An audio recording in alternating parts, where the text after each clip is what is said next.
Brandon was chained to his typewriter. Or rather, he'd like to think he was. Even the romantic notion of writer's block had long gone out of the window.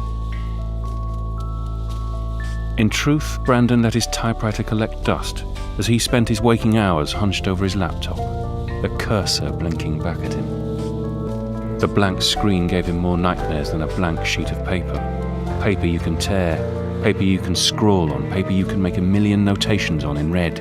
But the blank white void of a new document drove Brandon to distraction. Any distraction. Brandon was holed up in an apartment from which he hoped his escapist fantasies would offer him the same flight. People say, write what you know, but Brandon feared no one wanted a novel or a comic book or a movie about a man who consumes 10 espressos a day and stares at a blinking cursor.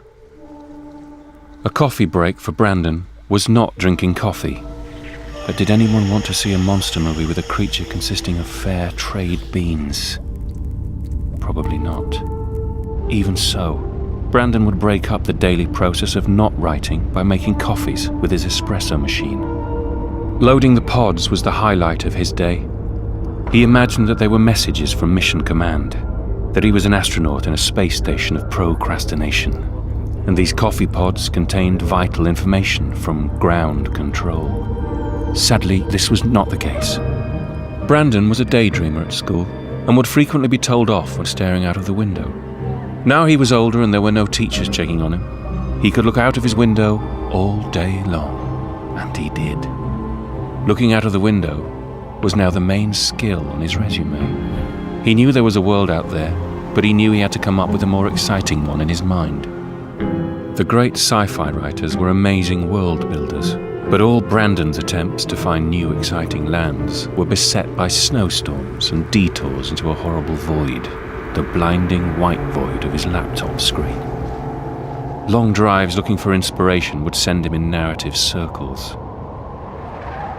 He was as low on fuel as he was ideas. He would cut up the newspapers and create word salad, a mess of clippings all over the floor. He would throw Scrabble letters into the air and try to write even a sentence based on the words left behind.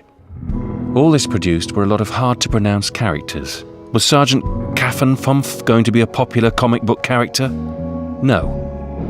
Brandon's search engine was his trusty servant, an unstoppable locomotive of ideas.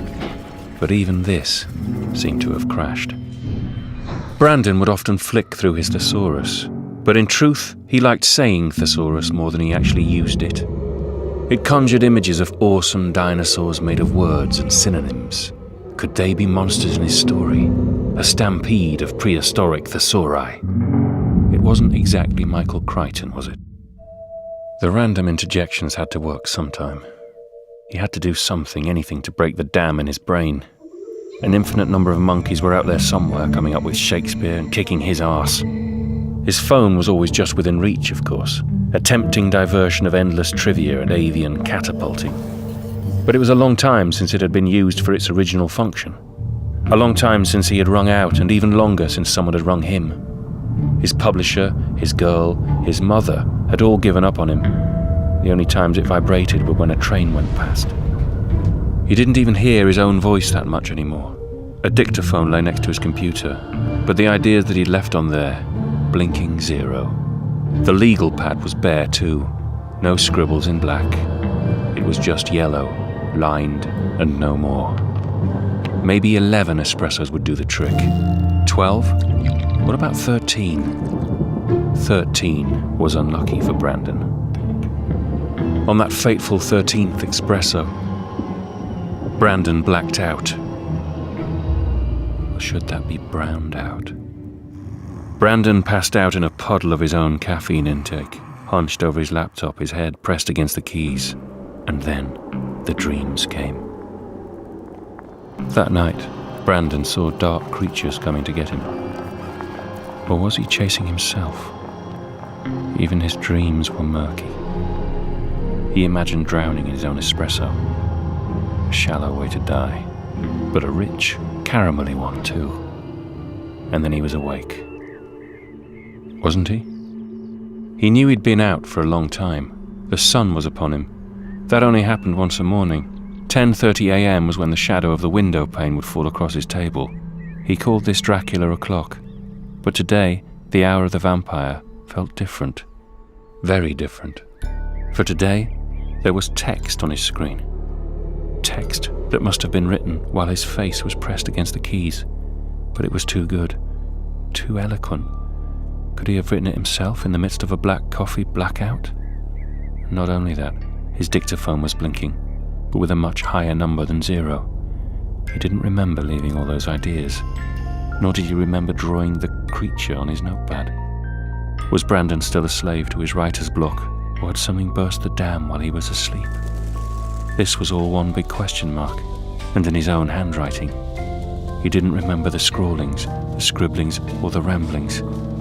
Who had written that prose on his laptop? Who had left him the dictaphone messages? Who had drawn that creature on the pad? And who were these voicemails from?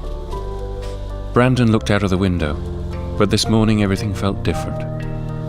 There was indeed a world out there, but it wasn't one that seemed familiar anymore. This brand new morning brought a brand new world, one that felt both familiar and utterly strange.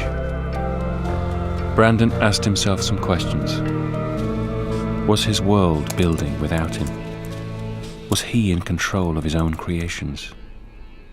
And who could help him now? Maybe you.